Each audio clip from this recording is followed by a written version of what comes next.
સમય વીતા નંદ બાબાએ કહ્યું કે આવતીકાલે આપણે ઇન્દ્રની પૂજા કરવાની છે અને એ ઇન્દ્રની પૂજા કરીશું આપણે. અને કન્યાએ કીધું કે બાબા ઇન્દ્રની શા માટે પૂજા?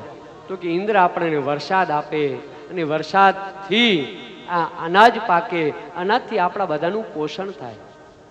અરે બાબા આ બધું અનાજ, આ વનસ્પતિ, આ ઘાસ એ તો ગોવર્ધન આપે ને, તો આપણે ગોવર્ધનની પૂજા કરવી જોઈએ. પણ કાના એવું ન કરે. અરે બાબા આપણે ગોવર્ધનનાથજીની પૂજા કરીશું. કારણ કાના કઈ રીતે કરવી? અને કૃષ્ણે બધી સામગ્રી જે કે જોઈ એ બધું જે કે પૂજા સામગ્રી બધું કહ્યું. એટલે બધા ગોવાળિયાઓ પોતપોતાના ઘરેથી બધી સામગ્રી લઈ અને ભગવાન ગોવર્ધનનાથજીને ત્યાં ભગવાનને અર્પણ કરી છે. ભગવાનની પૂજા કરી. ભક્તાભિલાષા ચરિતાનુસારી દુગ્ધાદ ચોરે યશો વિસારી કુમારિતાનંદિત ઘોષ નારી મમ પ્રભુ શ્રી ગિરિરાજધારી. ભગવાન ગોવર્ધનનાથની પૂજા કરી અને પ્રસાદ તો બધાને આપ્યો. એ પ્રસાદ નારદજી લેવા માટે જોયું દ્રશ્ય. આ શું થઈ રહ્યું છે? થયું આ ઇન્દ્રની પૂજા બંધ કરીને આ શું કરે? પ્રસાદ લીધો, સારો લાગ્યો, મીઠો લાગ્યો. અને જ્યાં પ્રસાદ મીઠો લાગ્યો એટલે નારદજી પ્રસાદ લઈને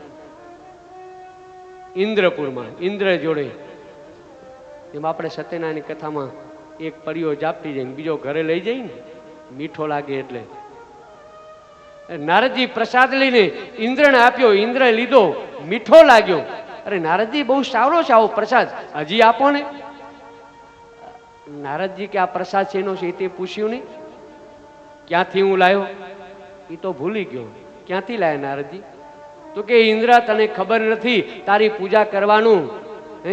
આ વૃંદાવન વાળે ગોકુળ વાળે બંધ કર્યું, ગોવર્ધનનાથજીની પૂજા કરી અને તારી હવે પૂજા બંધ થઈ ગઈ. અને આમ જ્યાં કીધું ત્યાંથી ઇન્દ્રને પ્રસાદ ખારો લાગ્યો. વરસાદને કહ્યું જાઓ, વરુણને કહ્યું વરસાદ અતિશય વરસાદ વરસાવો, અને પવનને કહ્યું પવન સાથે. પછી આ તો ગોકુળમાં એટલો બધો વરસાદ વરસવા લાગ્યો. અતિશય વરસાદ સાંભળેલા ધાર વરસાદ થયો.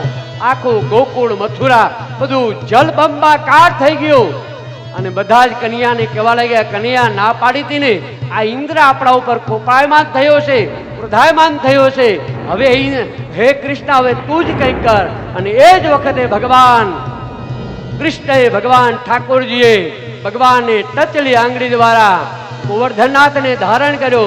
બોલો ગોવર્ધનનાથ કી, ગિરિરાજ ધરણ કી જય.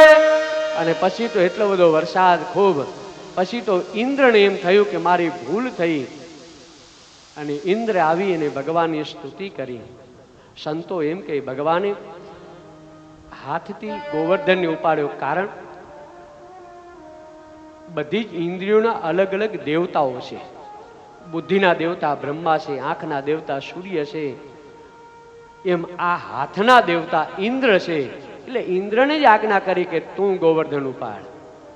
પછી તો બધાએ ભગવાન ગોવર્ધનનાથજીની પૂજા કરી, પ્રદક્ષિણા કરી.